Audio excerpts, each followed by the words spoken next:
The last train still stops here. Even though the station closed years ago, I need to say this clearly, because I've tried writing it down 4 times now, and each time I get to a certain point and stop.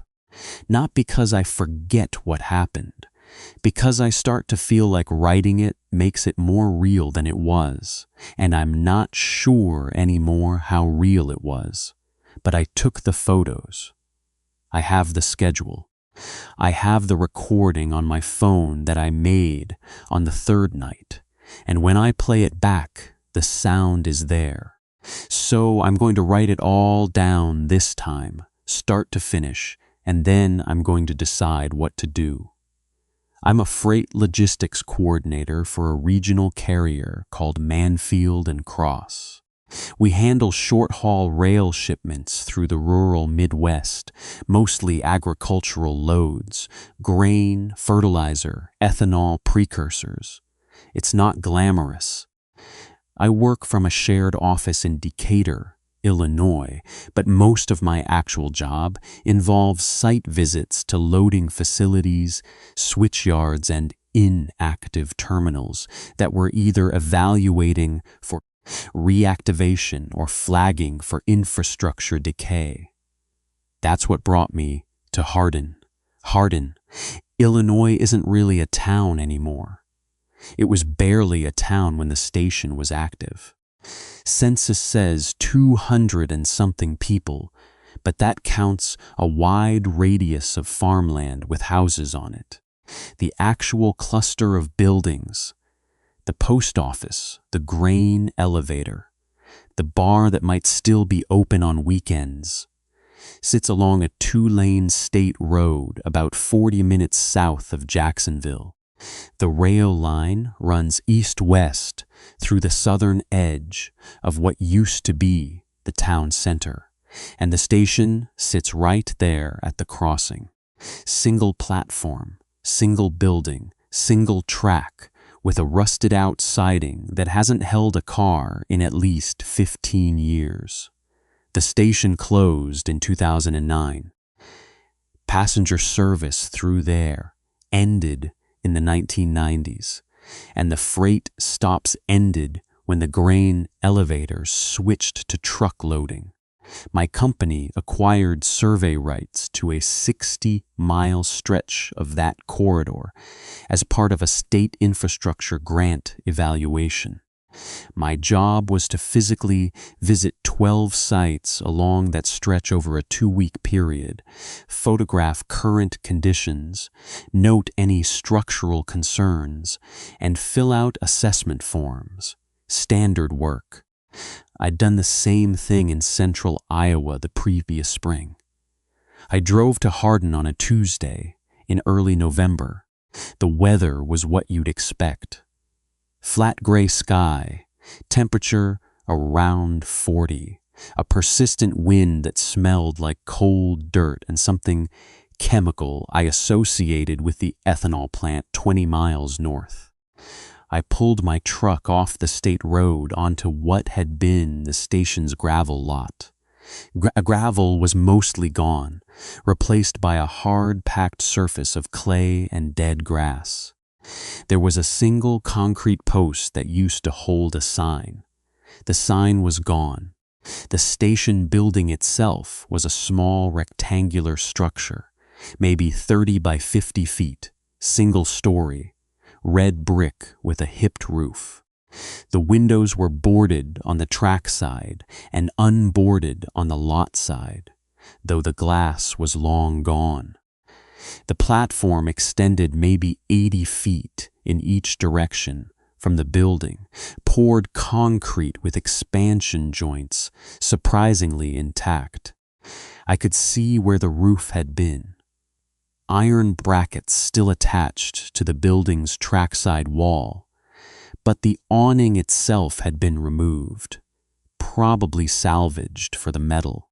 I parked and got out and did my normal walk-around, took photos from the 4 cardinal points, noted the condition of the platform edge, some spalling but no structural failure.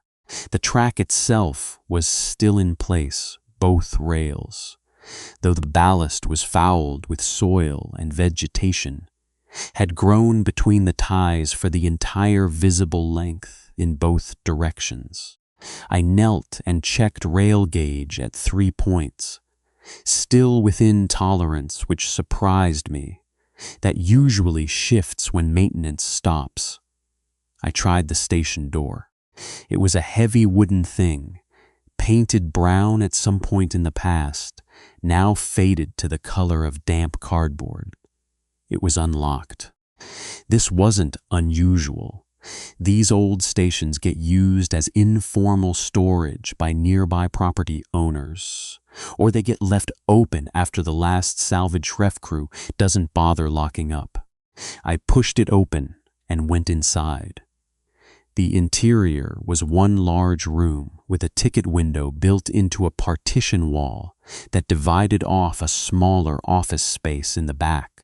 The main room still had its original bench, a single long wooden bench bolted to the floor along the back wall, the kind with iron armrests every 3 feet.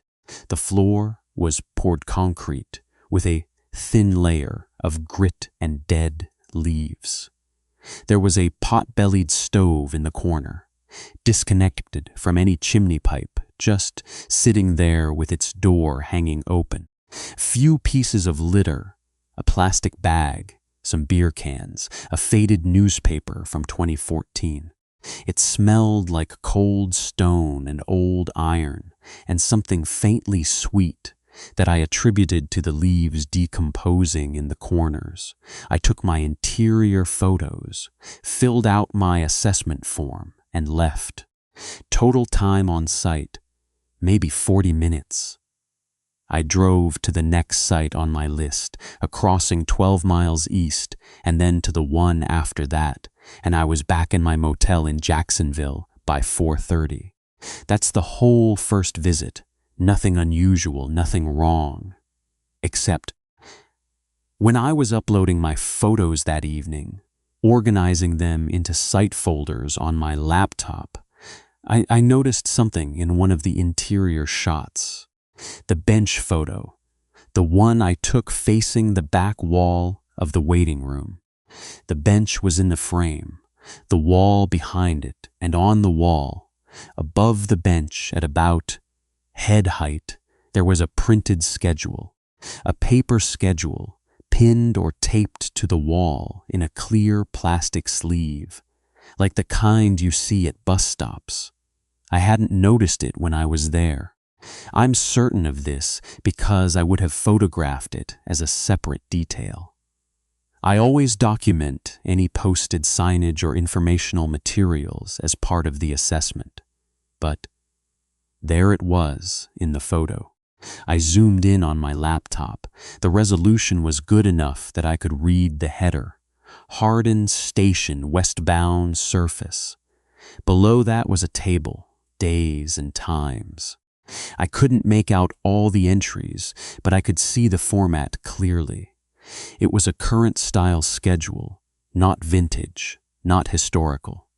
The paper looked white, clean. I made a note to go back and photograph it properly.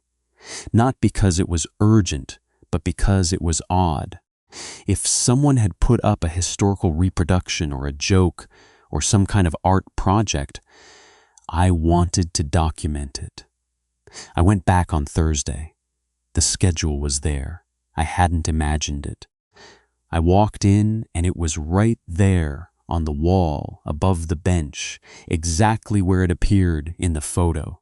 A single sheet of paper in a clear plastic document sleeve, the kind with a hole punch at the top, hung on a small nail. I walked over to it and read it. Hardin Station, westbound surface. Below that, a simple table, 3 columns. Day, arrival. There were 7 rows. Monday through Sunday, the times were all the same. Arrival, 2:12 a.m., departure, 2:14 a.m. Every day.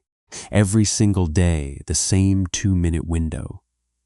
At the bottom, in smaller print, Please stand clear of platform edge. Passengers must validate before boarding.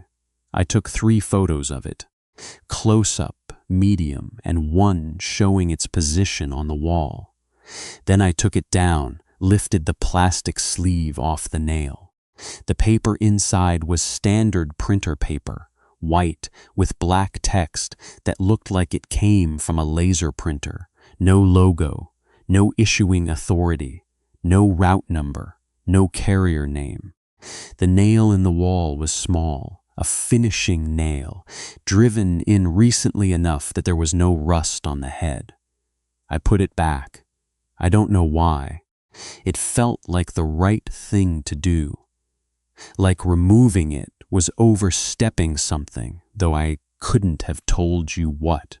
I walked back outside and stood on the platform and looked down the track in both directions. Nothing. Rusted rails disappearing into brown grass and bare trees.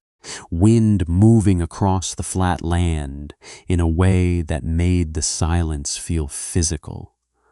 I drove back to Jacksonville and ate dinner at the Cracker Barrel near the interstate and didn't think about it much.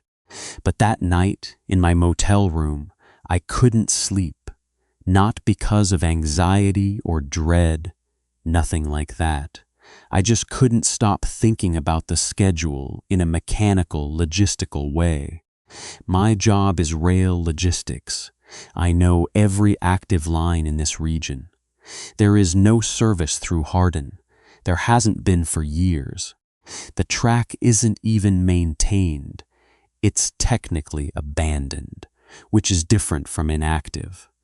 Abandoned means no one holds operating rights. No one can legally run anything on it.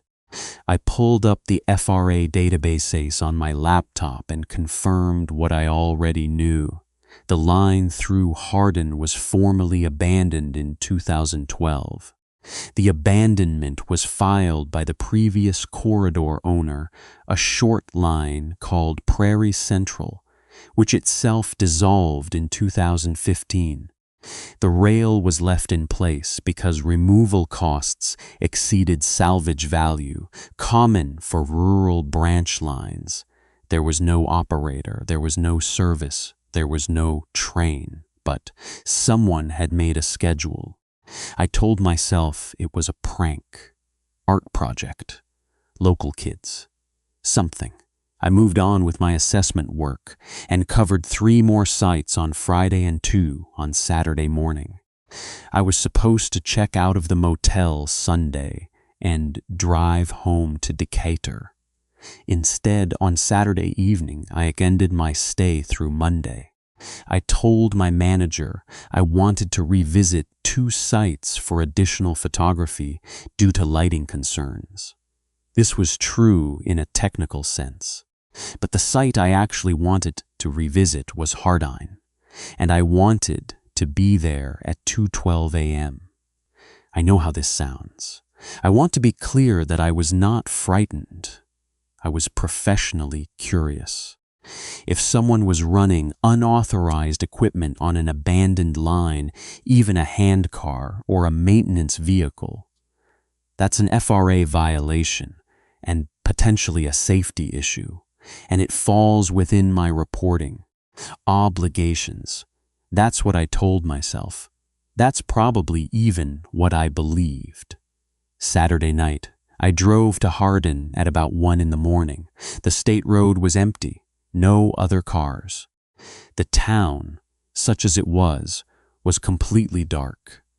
I could see a single-yard light on a farmstead about a half-mile north of the crossing, and that was it. I pulled into the station lot and killed my headlights and sat in my truck. The night was cold, maybe 32 degrees, clear sky.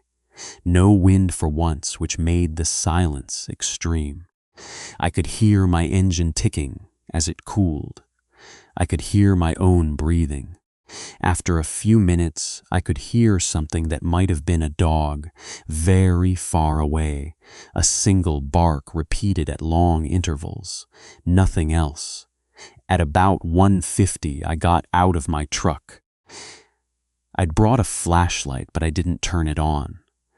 There was enough moonlight to see the station building as a dark rectangle and the platform as a slightly lighter line extending from it. I walked onto the platform. My boots on the concrete were loud. I walked to the edge and looked down at the track.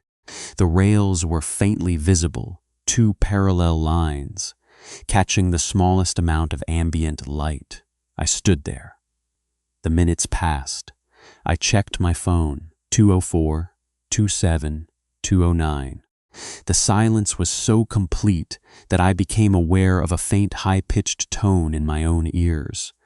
The sound of hearing nothing. I felt foolish, cold, tired. At 2:11 I heard something. It wasn't a train sound. Not immediately. It was a vibration. I felt it in the platform before I heard it with my ears. A low hum transmitted through the concrete, up through the soles of my boots, into the bones of my feet. It was rhythmic in the way that heavy machinery is rhythmic. Not a beat, but a pulse. A cycling of energy. Then the rails began to sing. If you've spent any time around active rail, you know this sound. It's a thin, continuous tone that travels ahead of a train through the steel, sometimes audible minutes before the locomotive arrives. I know this sound professionally. I have heard it hundreds of times. This was that sound. I looked east, the direction the schedule implied arrival from, based on westbound service. I could see nothing. The track disappeared into darkness less than a quarter-mile away. No headlight, no marker lights. Nothing. But the rail was singing, the platform was vibrating, and both were getting stronger. I stepped back from the platform edge, not out of fear, out of professional instinct. You don't stand at the edge of an active platform when something is coming. My body made that decision before my mind finished evaluating the situation. At 2:12, the vibration reached a peak. The rail singing was loud enough now that I could hear it clearly in the open air. A sustained metallic whine, oscillating slightly, exactly like the harmonic you hear when a heavy consist is. Approaching. The platform vibration was strong enough that I could feel it in my chest, and then it stopped, not faded, stopped. Between 1 second and the next, the vibration cut to zero. The singing ceased. The silence returned so completely that the transition itself was disorienting, like a pressure change in my ears. I stood there on the platform in the dark, and nothing was there. Nothing was visible on the track. Nothing had passed. Nothing had arrived. But I noticed, and this is the part that I keep coming back to, I noticed that for the 2 minutes between 2:12 and 2:14, the quality of the silence changed. It didn't get quieter. It got denser, as if the air on the platform was briefly occupied by something that displaced normal atmospheric absence. The way a room feels different when someone is standing behind you, even if they make no sound. That kind of presence. At 2:14, the density broke. The normal nighttime emptiness returned. I was alone on the platform. I checked my phone, 2:14, exactly on schedule. I walked back to my truck. I sat in the cab with the heater running and my hands shaking. Not from fear, I told myself, from cold, and I drove back to Jacksonville. I did not sleep. I sat in my motel room with the TV on mute, and I tried to write down what had happened, and I couldn't get the words right. So I just wrote, something arrives at 2:12. Something departs at 2:14. I could not see it. Sunday, I should have driven home. Instead, I went back to Hardin in the Delight. I parked in the lot and walked the track on foot, east from the station, along the rail for about a mile. The vegetation was undisturbed. No recent tire tracks on any of the farm crossings. No indication whatsoever that anything had moved on these rails. The rust was uniform. The weeds were unbroken. I checked the rail surface near the station for the kind of polishing that occurs when wheels pass over steel. The bright stripe that active rail always shows. Nothing. The surface was uniformly oxidized. I went into the station and looked at the schedule again. It was still there. Same paper, same sleeve, same nail. But now I noticed something I'd missed before. Below the "Please stand clear" line, in very small print, almost too small to read, there was an additional note. Surface continues a reglis of passenger presence. Schedule maintenance is appreciated. Schedule maintenance is appreciated. I read that line 5 or 6 times. I took a photo of it. I compared it to my earlier photos. It was there in the earlier shots too. I just hadn't zoomed in enough to read it, so it hadn't been added. I'd simply failed to notice it. I drove home Sunday afternoon. I went back to work Monday. I filed my assessment reports for all 12 sites. For Hardin, I noted the structure as intact, no immediate hazard, recommend continued monitoring. Standard language. I did not mention the schedule. I did not mention what I'd experienced on the platform Saturday night. I'm not sure why, partly because I didn't know how to frame it in a professional report, partly because I wasn't sure it was real, and partly because, and I'm being honest here, partly because some part of me felt like reporting it would be a violation. Not of protocol, of something else. 2 weeks passed. I did my normal work. Drove to facilities in Sangamon County, attended a coordination meeting in Springfield, filed paperwork. Normal life. But I kept thinking about Hardin. Not obsessively. Regularly. The way you keep thinking about a problem you haven't solved. It surfaces in idle moments, in the shower, at red lights, in the minutes before sleep. The schedule said every day. 2:12 to 2:14, every single day. Was it happening right now, tonight, while I lay in my apartment in Decatur watching the ceiling? Was the vibration building in the platform concrete at this very moment? I went back on a Wednesday, a work day. I had no professional reason to be there. I told myself I was confirming my initial observation, that any good investigator would want a second data point. I brought better equipment this time. A digital audio recorder, a small accelerometer that I use for vibration assessments on bridge structures. A better flashlight. I also brought a sleeping bag and a thermos of coffee because I planned to wait from midnight until well past the window. I set up on the platform at 11:30, placed the accelerometer on the concrete surface near the platform edge, started the audio recorder. Then I sat on the bench inside the station, the door propped open so I could hear, and waited.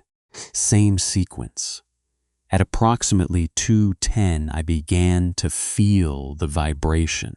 I went out onto the platform. The accelerometer was already registering. I could see the LED blinking on its data logging indicator. The rail singing started, built, peaked at 2:12, and then the stop, the sudden absence of vibration, the dense silence. the 2 minutes of occupied emptiness, and at 2:14, the release. This time I was watching the rails during the window.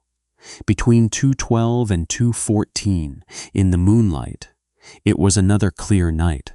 I thought I saw the rails shift. Not move, exactly, not displace laterally, but the light on them changed, as if their surfaces had become briefly reflective in a way they hadn't been before and weren't after, as if for those 2 minutes they were polished, active, used. The accelerometer data, when I downloaded it later that morning, showed a clean vibration signature from 210 to 212 that was consistent with approaching rolling stock. The frequency profile matched what you'd expect from a locomotive at moderate speed on jointed rail. Then at 212, the signature dropped to 0 and stayed there until 214, at which point there was a single sharp pulse, very brief, less than a second, and then nothing. The audio recorder captured the rail singing clearly. Between 212 and 214, the recording showed not silence, low-frequency content, below what I could hear with my ears, but present in the waveform. Something was generating sound in that window, but at a frequency below human perception. I drove home. I didn't sleep well that night, or the night after. I kept the audio file and the accelerometer data on my laptop, and I'd open them and look at them, and then close them. I didn't show them to anyone. Who would I show them to? I went back the following Saturday. I need to admit something here. I was excited, not scared. There was an intellectual pleasure in this. The puzzle of it, the data, the precise schedule.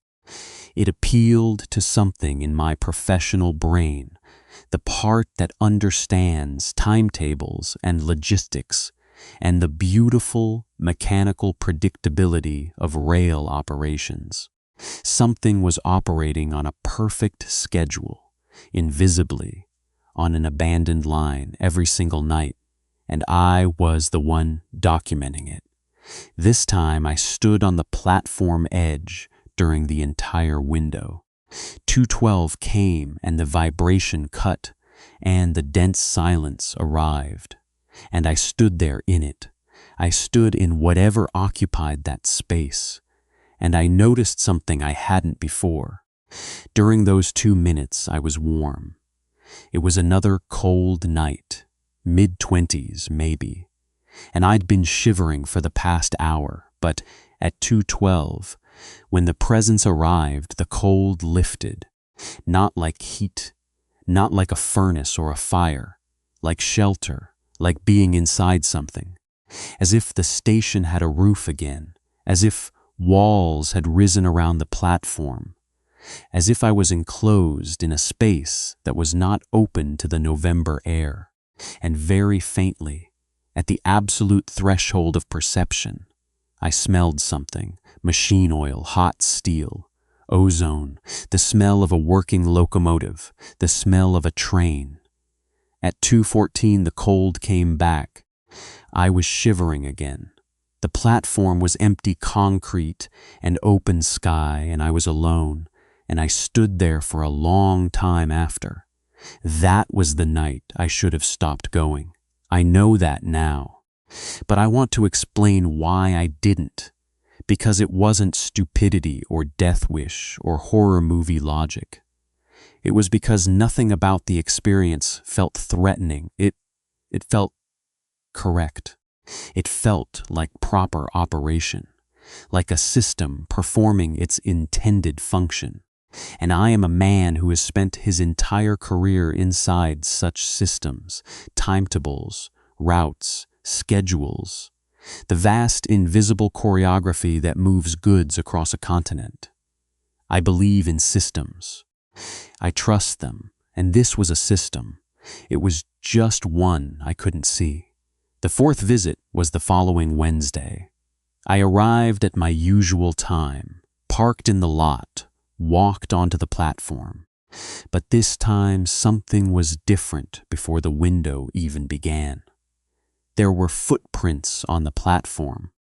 The concrete surface had accumulated a thin layer of dust and grit over the years, and normally the only marks in it were mine, my boot prints from previous visits, partially obscured by wind but still visible.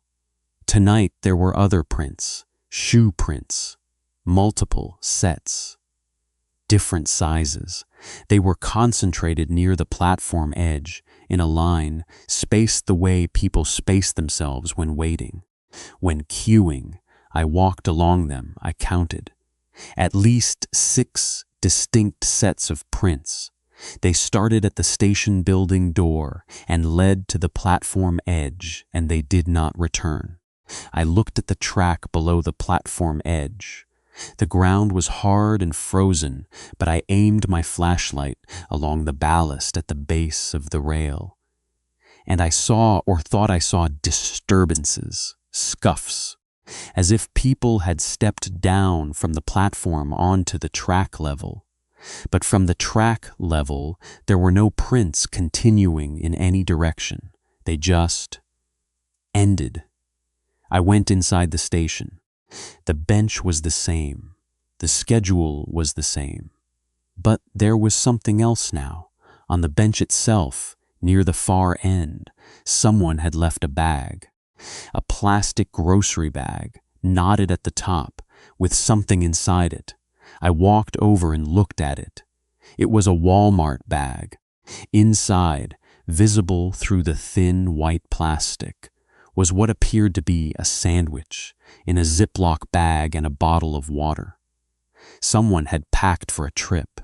I didn't touch it. I went back onto the platform and waited. 2:12 came. Same vibration, same singing, same sudden stop, same dense presence, same 2 minutes of warm enclosed stillness. But this time, and I have gone back over this in my mind more times than I can count. This time during the window, I heard something inside the presence, a sound, very faint, a rhythmic sound, not mechanical, human. It was the sound of footsteps on a hard floor, multiple people walking, not running, not hurrying, walking the way people walk down the aisle of a train car when looking for their seat. 2:14, gone, cold, empty. I stood on the platform for another 10 minutes, and then I walked inside and the bench was empty.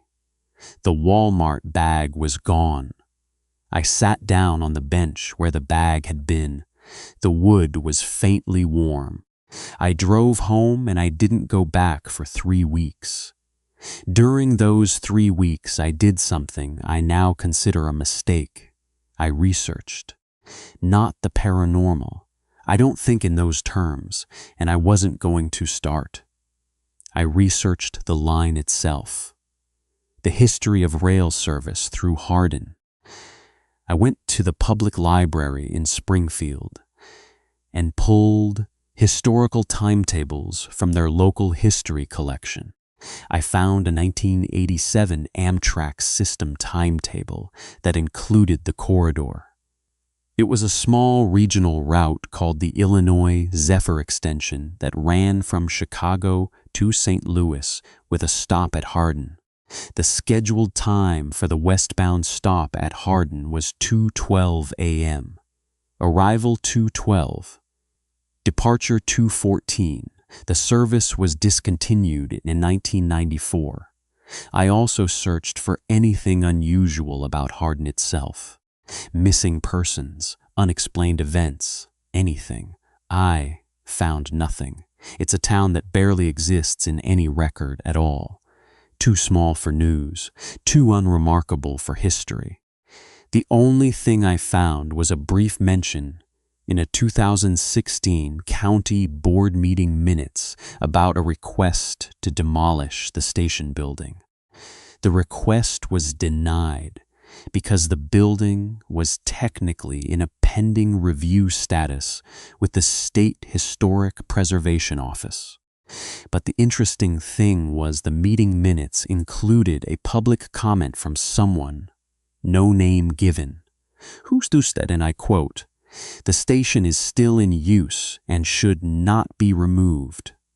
The board's response was noted as, "Comment acknowledged, no current operator identified, recommend tabling demolition pending further review." Still in use. I went back on a Saturday in December. Cold. 5 degrees, maybe. I dressed for it. Heavy coat, insulated boots, thermal underwear. I arrived at midnight and walked the platform and found more footprints. More than before. Maybe a dozen sets. All leading to the edge. None returning. I went inside. The bench was empty, but the station felt different. It took me a minute to identify why, and then I realized it was clean. Not perfectly clean, not scrubbed, but the layer of grit on the floor had been swept. The dead leaves in the corners were gone. The beer cans were gone. The newspaper was gone. Someone was maintaining this space, and there was something new on the wall beside the schedule. Another plastic sleeve on another nail. Inside it was a single sheet of paper with text. I walked over and read it.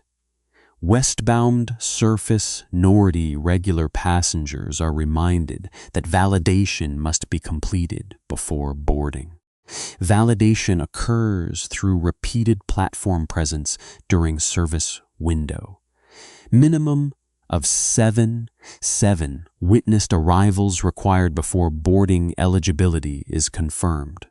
New passengers are advised to stand clear during their observation period.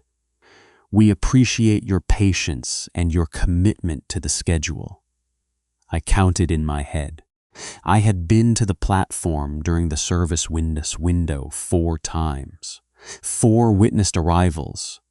The notice said 7 were required for boarding eligibility. I stood there reading that notice, and I felt 2 things simultaneously: a cold, clear alarm, the first real fear I'd experienced in this entire house, and underneath it, something worse, something that felt like anticipation. Like I was 3 visits away from something, and the part of me that solves problems and completes tasks and follows procedures to their conclusion was already counting down. I left. I drove home. I didn't go back for Christmas. I didn't go back for New Year's. I went to my parents' house in Peoria for the holidays, and I ate turkey and watched at football, and I thought about the platform every single night at 2:12. I'd wake up every night without an alarm at 2:11 and lie in my childhood bedroom and feel the faintest vibration in the mattress springs and know that it was arriving. It was there right now, on schedule, whether I was present or not. Service continues regardless of passenger presence. In January, I start driving past the exit for Hardin on my work routes without stopping. I had assessments to do in the region. The grant work was ongoing, and I'd be on the state road and I'd see the crossing in the distance and I'd keep driving. But I noticed things. The gravel lot, which had been empty and overgrown in October, now had tire tracks. Multiple vehicles. Not every day, but regularly. People were going there. People were visiting. And at the crossing itself, the grade crossing where the road met the track, I noticed one morning that the warning equipment had been activated. The crossbucks were still in place, as they always had been, but someone had affixed a small reflective sign to the post at a height where drivers would see it. It said, "Active crossing, Nighttime surface. Please yield. That sign was not there in October. Someone put it up between then and now. I looked for it in the FRI database. No active crossing designation existed for that location. I called the county road department from my truck and asked if they'd installed any signage at the Hardin crossing. The woman who answered said she had no record of any work order for that location, and would I like to file a concern? I said no. I thanked her and hung up. I didn't go back for another 6 weeks. And then on a Thursday in late February, a work day, a day when I was supposed to be inspecting a crossing near Alton, I turned off the highway and drove to Hardin and parked in the lot at 3 in the afternoon. There were 2 other cars in the lot. One was a newer sedan, a silver Toyota, and one was an older pickup truck, blue, with a tool chest in the bed. Both were empty. Both had frost on the windshields that suggested they'd been there overnight. I got out and walked to the station building. The door was open. I went inside, and the space had been transformed. Not dramatically, not like a renovation, but the bench had been cleaned. The wood was oiled. There was a small space heater plugged into an extension cord that ran out through one of the window openings to what I assumed was a generator somewhere. The floor was swept clean. There was a small table near the door, a folding card table, with a plastic bin on it containing a few items, a flashlight, some batteries, a packet of hand warmers, and a printed sheet of paper. I picked up the paper. It was a list of names, handwritten. 11 names with dates next to them. The dates appeared to be boarding dates, future dates. The nearest one was 2 weeks away. The farthest was in April. Next to each name was a number in parentheses. I looked at several: 11, 8, 9, 14, 7, visit counts. How many times each person had been to the platform. I put the paper down. My hands were shaking. I walked out onto the platform and looked at the track. And for the first time I noticed that the rails, for about 50 feet in each direction from the station, were polished, bright steel, no rust, not because someone had cleaned them, because something was passing over them, regularly, nightly, wearing the oxidation away through contact. I walked back to my truck and sat there, and I tried to call someone. I actually picked up my phone and opened my contacts and scrolled through them, looking for someone to call. But what would I say? Who was the right authority for this? The fray? The police? My manager? None of those conversations made sense in my head. Every version I rehearsed sounded insane. I didn't call anyone. I drove to Alton. I did my inspection. I filed my report, and that night, at home in Decatur, I lay awake and counted. 4 visits. I had witnessed 4 arrivals. I needed 3 more for eligibility. No, I didn't need them. I didn't need anything, but the number was there in my head, and it was countable, and I could not make it stop being countable. In March, I found the forum. I wasn't looking for it specifically. I was searching for any mention of Hardin Station online, and after pages of nothing, I found a thread on a small railroad enthusiast message board. The thread was titled, "Abandoned Stations Still Showing Activity?" and it was from 2019. Most of the replies were about trespasser damage or homeless encampments. Normal explanations for signs of life at closed stations. But one reply from a user with no other posts said, There are a few stations where the service never actually stopped. It just stopped being visible to people who weren't paying attention. Hardin Ill is one, there are others. If you're near one and you've started visiting, the best thing I can say is decide before your 7th visit whether you want to go west. One reply to this comment said, "What's west?" No response was ever posted. I don't know what's west.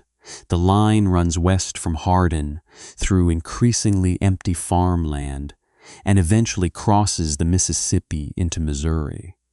I pulled up a map. The track continues through a series of small towns, or what used to be small towns, and connects to a junction near a place called Ellsbury. From there, the route historically connected to the Kansas City corridor. But all of that track is abandoned, has been for decades. There's nothing west. There's no destination that makes geographical sense, unless the geography isn't the point. In April, and I'm not proud of this, I went back twice. Both times I stood on the platform during the window. Both times I felt the vibration, heard the singing, stood in the warm, dense presence between 212 and 214. Visit 5, visit 6. One more and I would be eligible. On the 6th visit, during the window, I heard something I hadn't heard before. A voice. Not speech, not words I could make out. A single human voice, muffled as if coming through a wall or a closed door. It sounded like an announcement.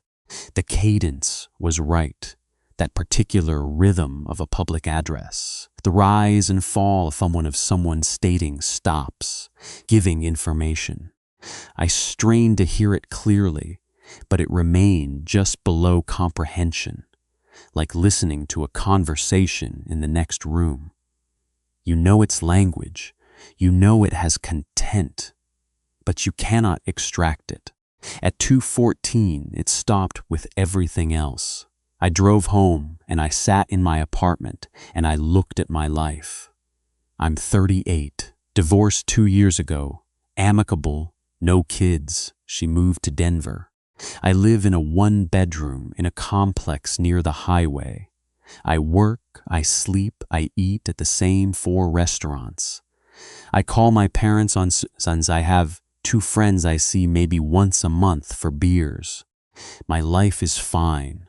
My life is adequate.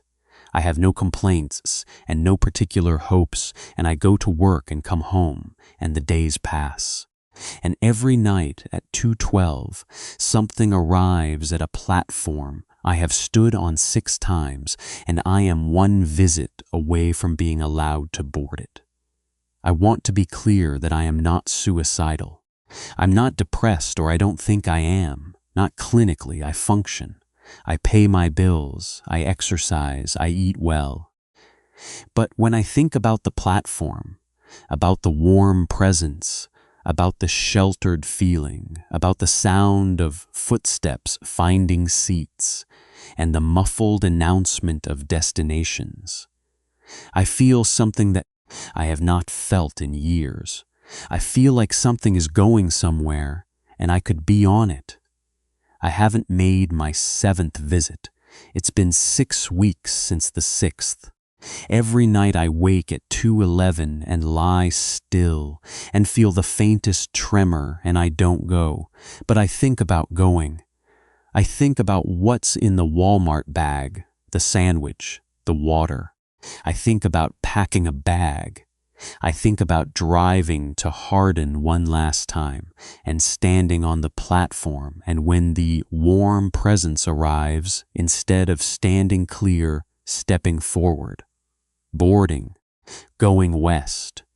The list I saw in the station had 11 names, 11 people who were counting their visits, waiting their turn.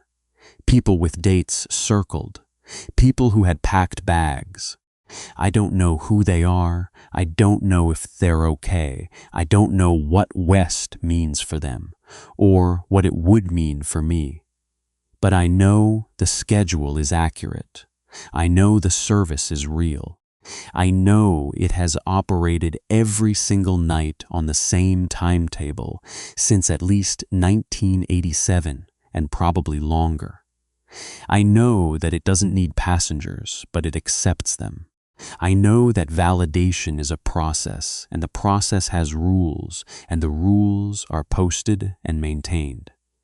I know that someone or something is keeping that station functional, sweeping the floor, oiling the bench, posting notices, maintaining the schedule.